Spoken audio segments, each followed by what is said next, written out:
Hi everyone, welcome to the Envelopes Emmy Contender Series. I'm Yvonne Villarreal, and today we're talking to Justin Hartley, who stars in NBC's This Is Us as Kevin, one of three kids in the family drama, he's a successful actor who wants to be taken seriously, and we'll be taking your questions as well, so shoot them over in the comments section. I have to start with the most obvious question. What would that possibly be? Do you think Kevin has gotten a call from Ron Howard to be in the new Han Solo project now that Ron is directing? Oh, I see. I doubt it, because that happened at the end of last year, and isn't that like breaking news? Yeah, but today? he's since filmed with Ron already. You think they don't have a special relationship? I see what you're saying. Last minute appearance. Yeah, well, that would be It had great. to have gone well, right? It had to have gone well. You would imagine that it would have. Yeah, we'll see. We'll see. I don't know anything about all that, but I tell you one thing about Ron though is,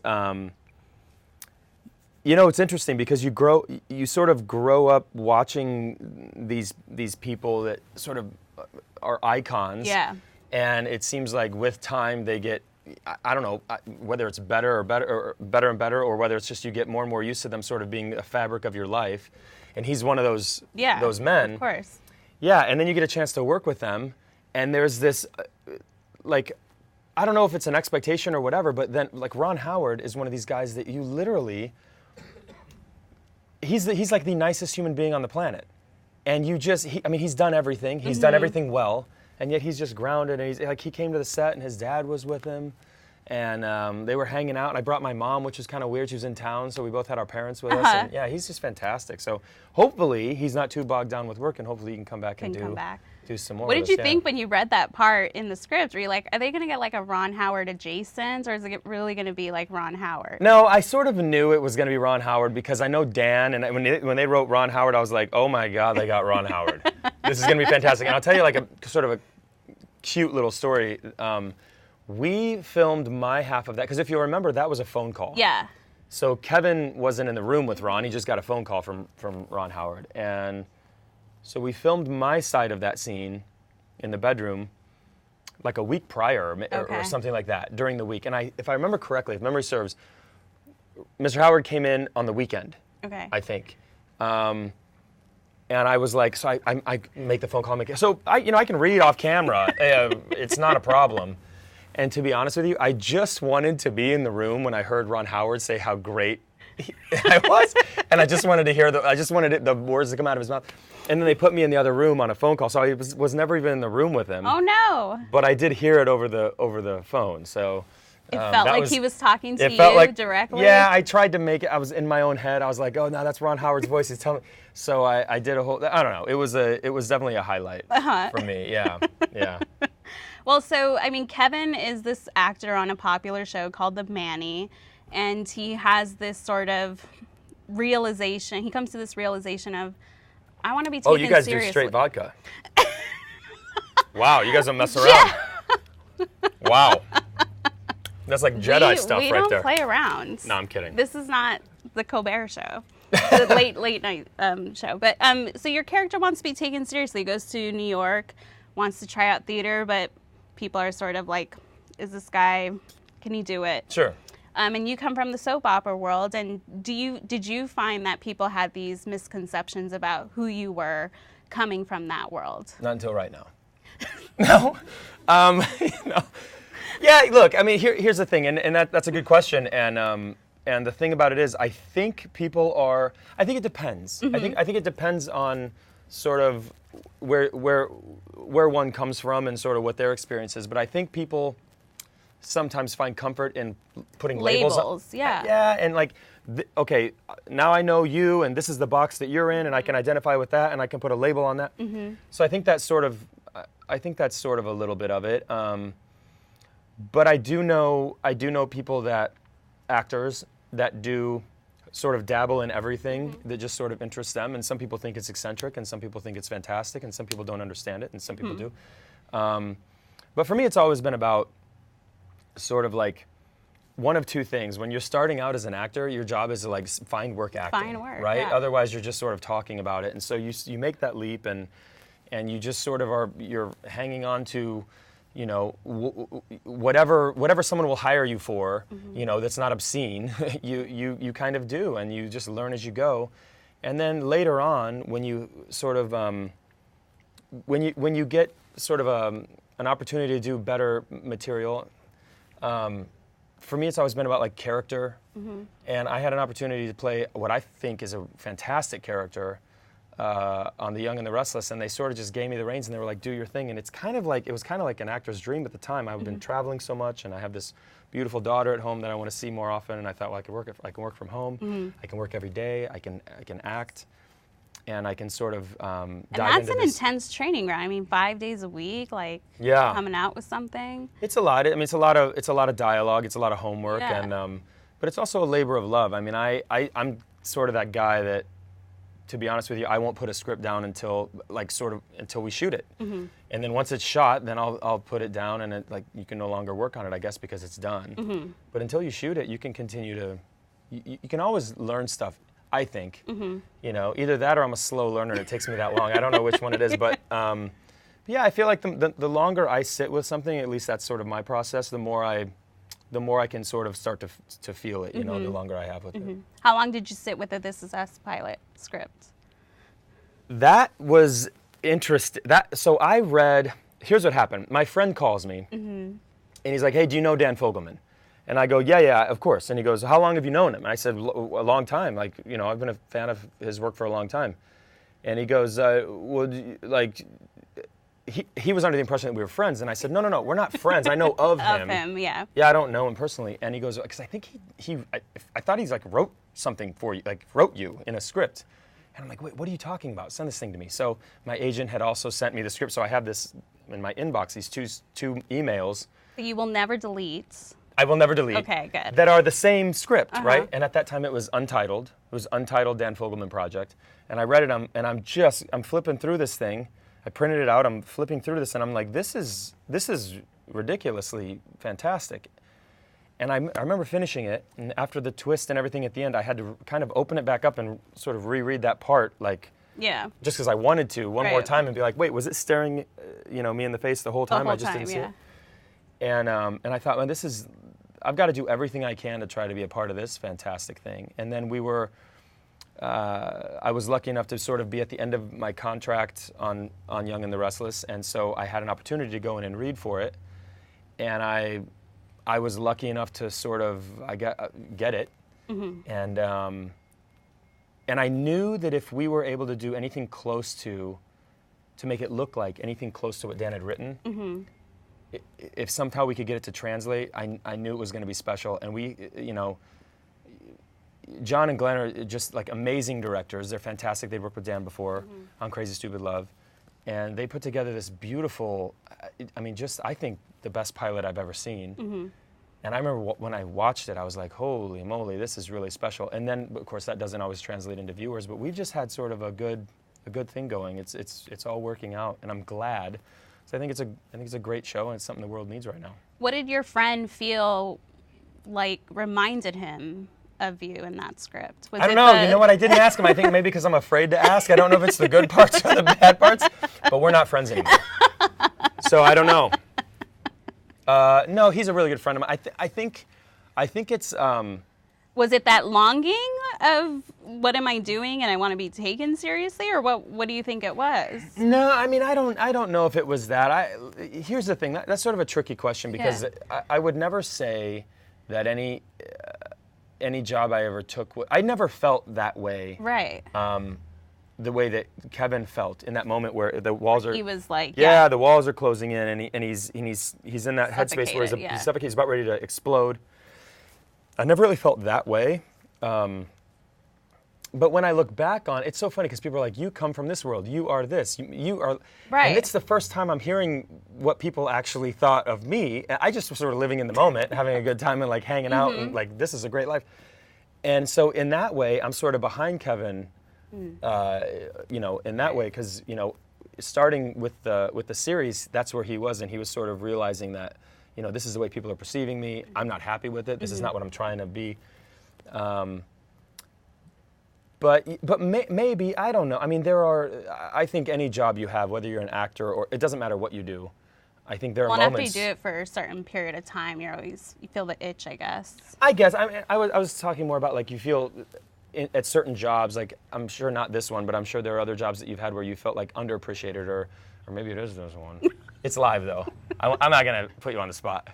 Thank you. I hope the camera's not on me. You why? Because you're a horrible liar. No. Are you sweating? This is so awkward. You need a raise. Let's move. Oh my God. You should give you a raise. Let's talk more about this. Talk more about that. Let's do that. We'll do that in the next video. In the next one, yeah. Okay. Things just got really weird. Aren't you glad you invited me here? Things just got super weird.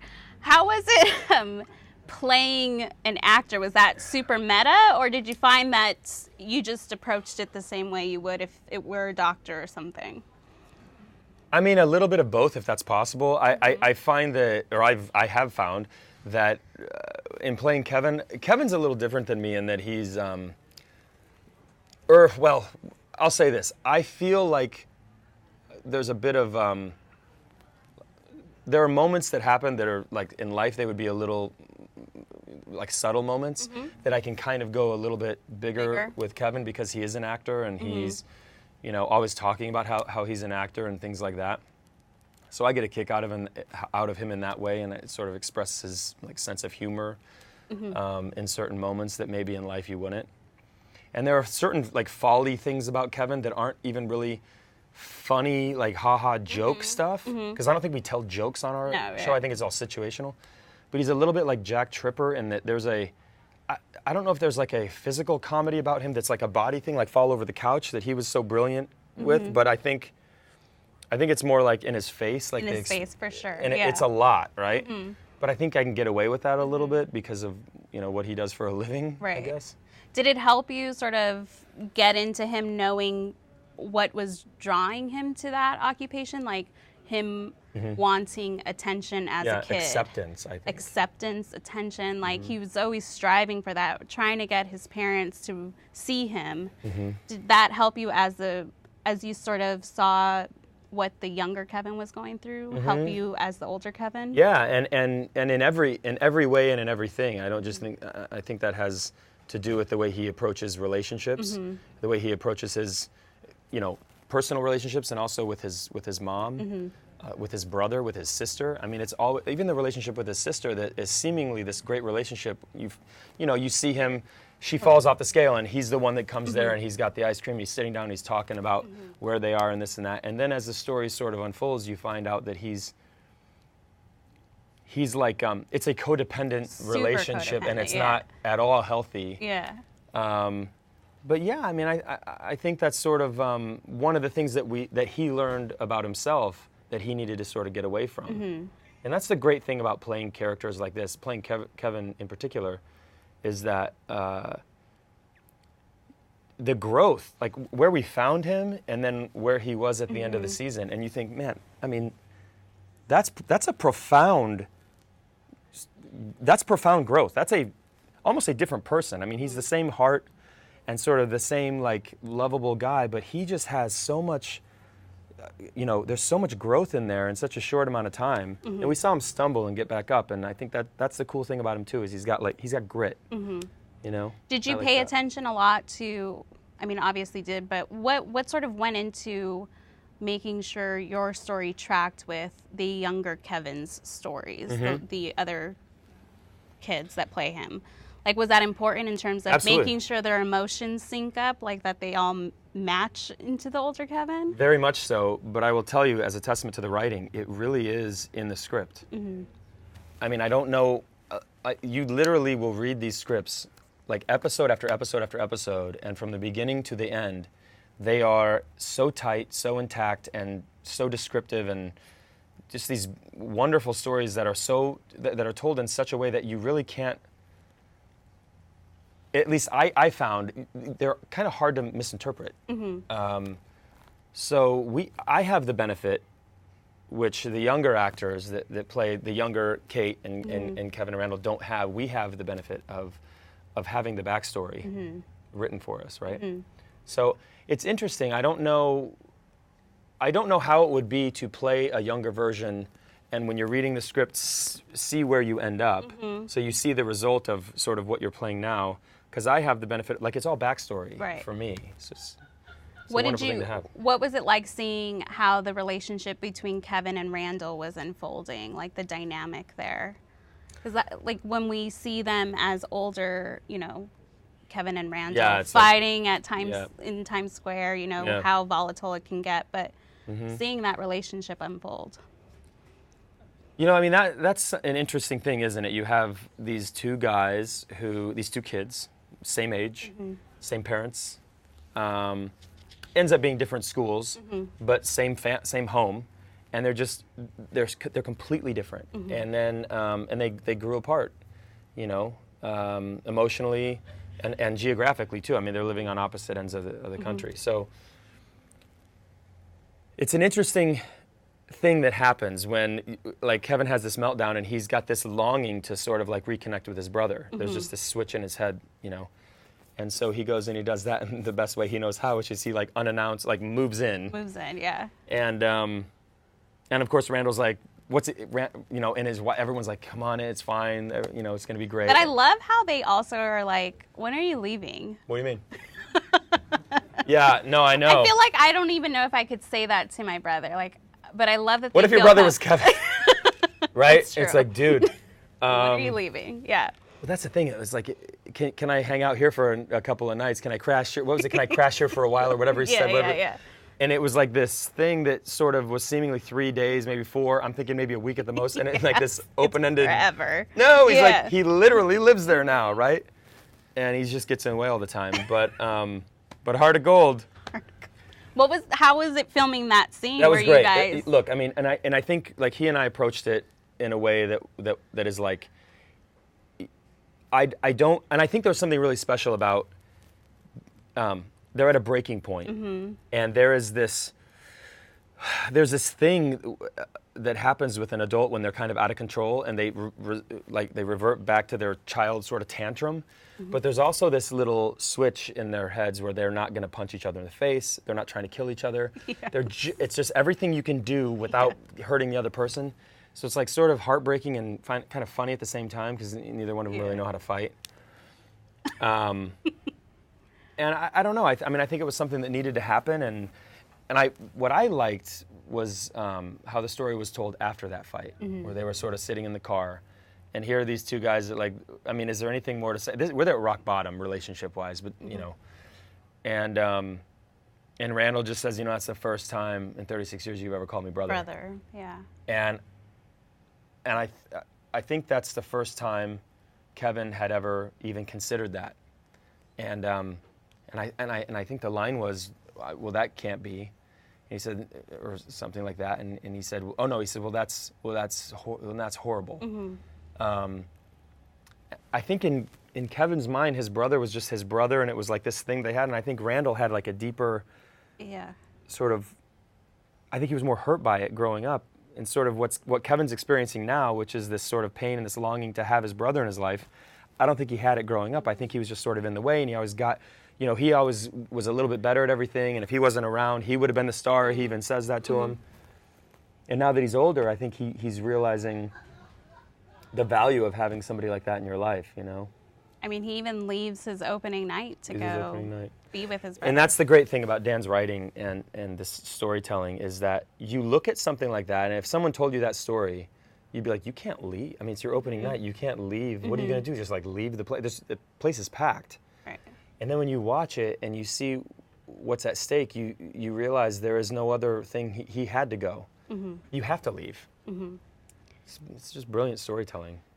And you've written before, right, on Supernatural? I mean, Smallville. Smallville, yeah. Yeah.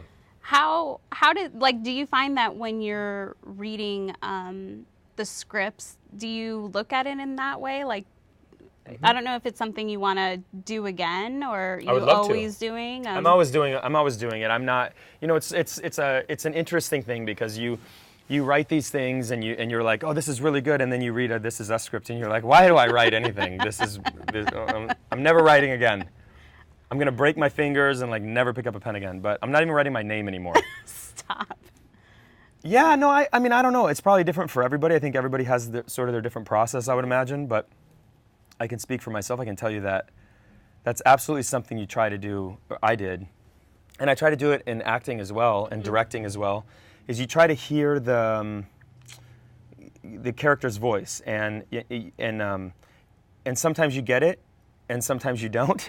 But yeah, you certainly try to hear their voice and their perspective, and it actually turns into something where on Smallville, for instance, these actors have been playing these characters for so long that it was helpful. It was almost impossible to hear any other voice because I could hear Tom's voice playing Clark, and I could hear Allison's voice playing Chloe. So it wasn't, it wasn't something I was discovering as much as something I was sort of like hearing in your head. Does that? I know it sounds kind of weird, but no. You should try to get into the writers' room then. I want to see. So? I want to see you write an episode of This Is Us. You want to see me write an episode of This Is Us, really? All right. What would that look like? I think it would be like. What would you want to explore? Like probably like an underwater episode, where we would do underwater, but it would be like, Mandy Moore is equipped for this. Yeah, no, but it would be different because they wouldn't know they were underwater, because it would be inverted. Right? I feel like you've thought about this. No, that just came to me. No, I'll see what they say. I'll get on the text here after this live interview, and I'll see what they say. Actually, you know what? My phone is buzzing right now. It's the group text chain. What was the last thing you guys texted each other? Oh, Dan says it will never happen. Good. Okay, that's it. No, I would love to. Are you kidding? I mean, that would be a treat. But I mean, to sit in the writer's room and watch them work, I've never been around it's interesting, I liken it to, and I've said this before, but I liken it to when you're playing baseball and you're on a team with a pitcher, and like the sixth inning, it starts to happen, and he's throwing a no-hitter. And you just sort of, you don't talk to him, you don't look at him, it's rare air over there. So wherever he goes, you pretend like he's not there, you pretend like it's not happening. And that's sort of what I feel about these writers, is they are in rare air right now. They're doing things that are not being done on television. And they're doing it week after week, episode after episode after episode. And it just seems like this style that Dan has created, where you can jump back in time and you can have an entire episode that's about a character that might be a guest star character. We had a wonderful episode about Dr. K. Right. Heartbreaking. And it tells the story of leading up to him delivering the triplets, and well, even the story with you when you show up on the door, and you've been in this love triangle, and we think, oh, who's he gonna pick? Right. And it's someone we had no idea about. And you're immediately in love with her. Yeah. Yeah, because of the way the story is told, and you're like, this is the woman. Sorry. And you're like, this is the woman that Kevin's been in. This man has been in love with this woman since the time he was a child. Did that shock you? Did that development shock you? Yeah, I mean, I didn't know that at the beginning of the series, that he had an ex-wife.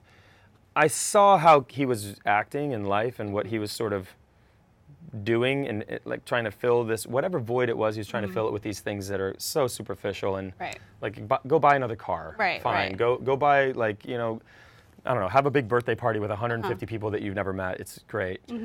So you sort of know someone who's living that life, you sort of know there's something missing there that they're longing for.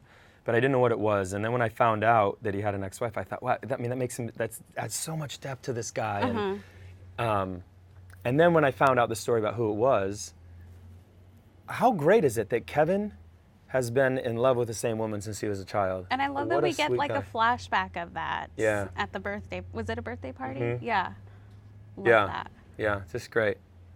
And he did that whole thing for her, and it's these big grand gestures for her, and he's in love with her. So. Did the show change how you think about family, or how you even view your own family? Like, okay, we're not totally screwed up, or we all go through stuff. No, we are. No, let's see. Yeah, I think so. I mean, I think you find, they say misery loves company. I think you sometimes, in a weird way, you find comfort in knowing that everyone's family has issues, and that's what family is. And there's something interesting about. I have a wonderful family. I have a 12-year-old daughter, about to turn 13. She's brilliant. She's smart. She's actually here today. She's right over there. She's great. And And we have an amazing relationship, and it's like, I'm sure there are some things that are like, I don't know, totally different than someone else's relationship might be with their daughter her age. But it's unique, and it's beautiful, and it's wonderful, and it's our story, and it's that's us. And so yeah, I think if anything, if nothing, it slowed me down a little bit, and it made me sort of appreciate that these moments that in the moment might seem, I don't know, important, or something you should, you know, pull your hair out over, are beautiful little stories that are so fleeting, and you blink your eyes and you wake up and you're 40 and they're grown up and now they're moved away. And so it helped me, like, I think, slow down and appreciate her growing up, you know. How did you respond to the Jack and Rebecca blowout fight? The finale? The things they say to each other. You know, here's the thing about it, though. I don't know if, I mean, some people may disagree, but I don't know if there was a line that was crossed as far as, like, you don't speak to people that way. I think it was very truthful on both halves. I think they both had a great point. And I think it just comes down to, that was a nasty, nasty, nasty fight, but I'm not sure if either one of them were nasty to each other. Okay. It seemed, You're giving me hope. well, it seemed intense. Yeah. But it wasn't like below the belt, you know, kind of stuff. Okay. It wasn't personal attacks, I don't think. I mean, I think it was just, look, not everything is roses and balloons. It's a real relationship, right? And you guys have started production on season 2 already? Well, the writer's room is in session, and everyone else has started. The actors show up like July 11th.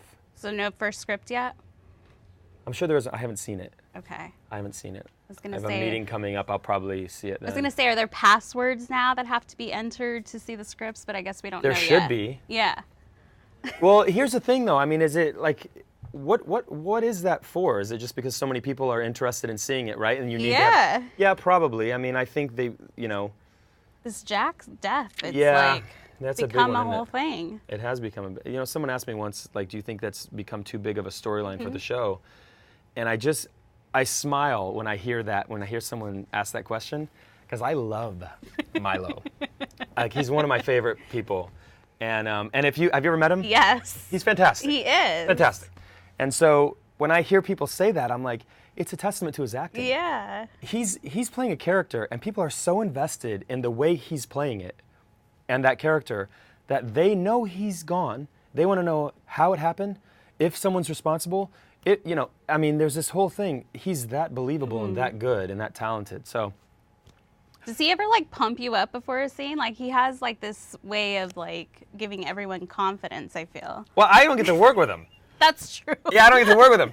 So I'm like, it's the worst part about Mike. He's always there on set, no? He's there a lot, yeah, he's there a lot. He works a lot. Is he always taking photos, too? He takes a lot of photos. He's a really good photographer, yeah. He's an artist, I mean, in every way, way. Very thoughtful man, very old soul. Very old soul. Very old soul, very wise guy. Yeah. And, man, all of them are, I tell you what, like, I could talk for hours about Sterling. I could talk for hours about Mandy, Chrissy, Chris. I could talk for, like, just everyone. Okay. I work with the best cast on TV, I think. What did you do when you got the news about a 2-season renewal? Like, were you like, okay, I bought a car and a house. I could buy a car. Yeah, and I bought a house and a car, and no.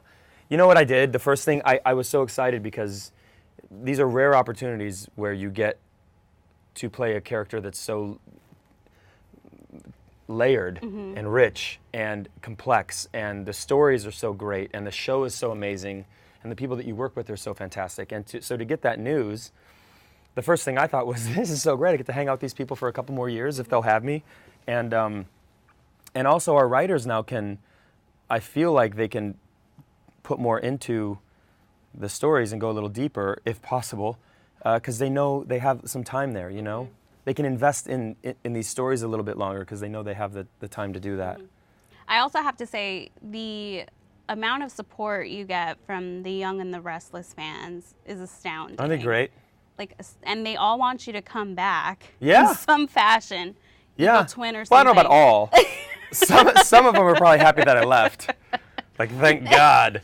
But that's sweet. You know, look, I'm so lucky. I'm so lucky. I get to do what I love to do.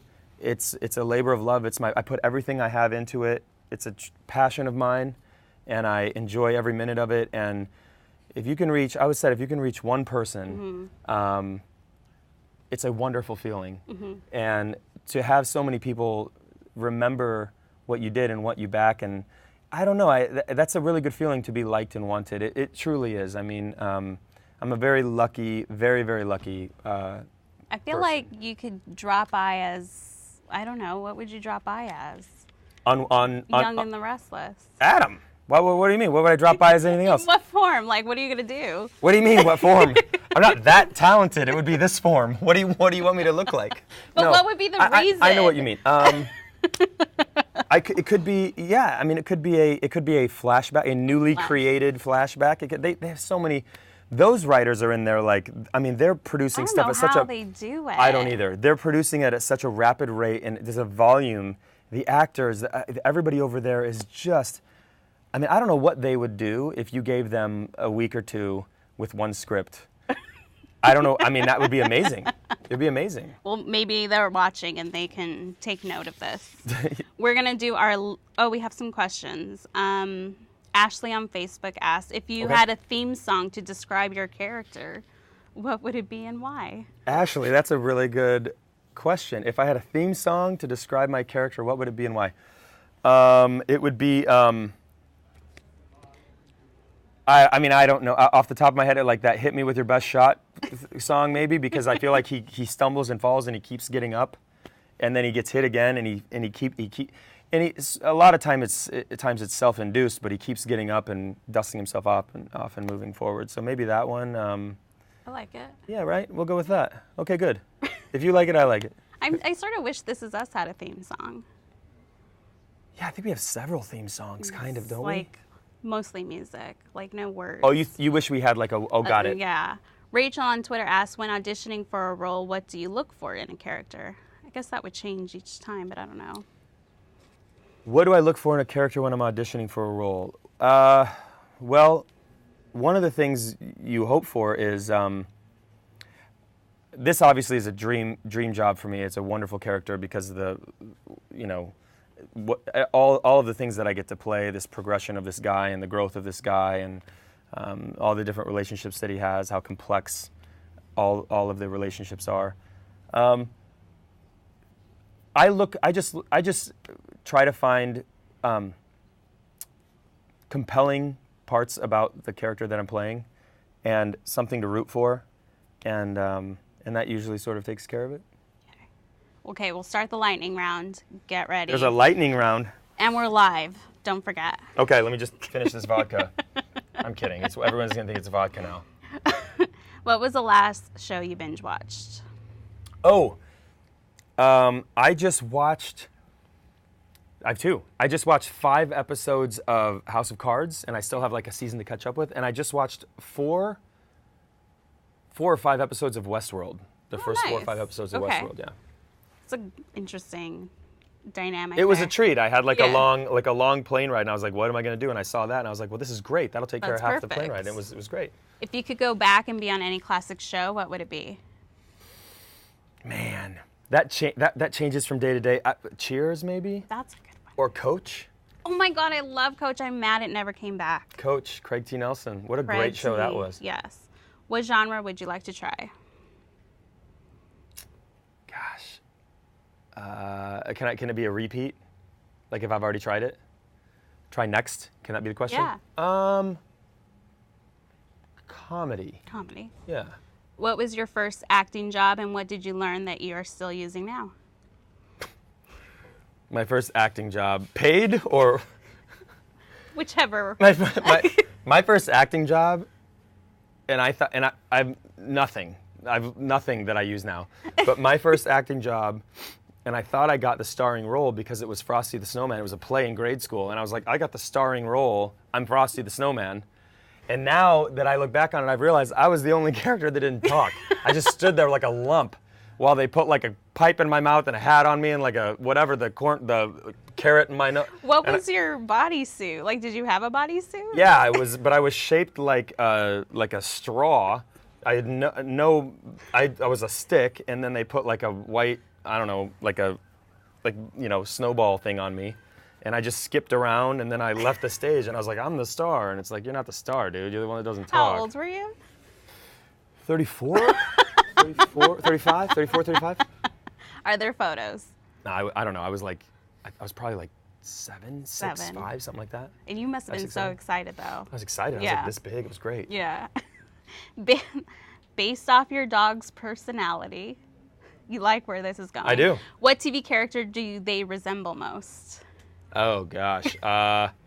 Well, I have a 10-year-old dog and a 5-year-old dog. The 10-year-old, Memphis, I would say, based on his personality, he resembles like any actor currently playing on a soap opera that's in a coma. Because all he does is sleep. And also, but a little bit of like Showgirls, because he sleeps upside down. He's got zero, like, he's like, look, here I am. And then my other dog, like, I don't know, gosh, did you ever see, was it called Mask with Cher? Yeah. Yeah. Cher or? No, the guy who played, yeah. Why? I think they look a lot alike. She's not, she's a sweetheart. What's her name? Gracie. Sorry, Yeah. Gracie. No, she knows. Your show is notorious for making people cry. What's the first movie or TV show that made you cry? The Natural. The Natural. The Natural? Yeah. I've never heard of this. You've never heard of The Natural? The baseball movie with Robert Redford? I'm What do you sorry. mean, oh God? Wait. Oh God, like yes, you Oh cried God, too? that I don't know. Oh God, that you don't know. Yeah, it's a tearjerker, right? A little bit. Yeah. See, it's unbelievable. He almost lost his whole career, right? And then he came back. You know what? I'm gonna get your personal phone number. Well, when we leave here, and you're gonna call me after you watch The Natural. Don't say that on. Like, I'm gonna get death threats. No, but I want you to call me right after you watch The Natural, and I'll be able to tell if you're crying or not, just a little. Was it like weeping? We're gonna FaceTime. Okay. All right. Is it weeping cry or? No. Just like single tear. I'm not gonna weep cry. What, Single tear. It's like puddles in the bottom of your. You're like, man, that Redford. When did you watch this?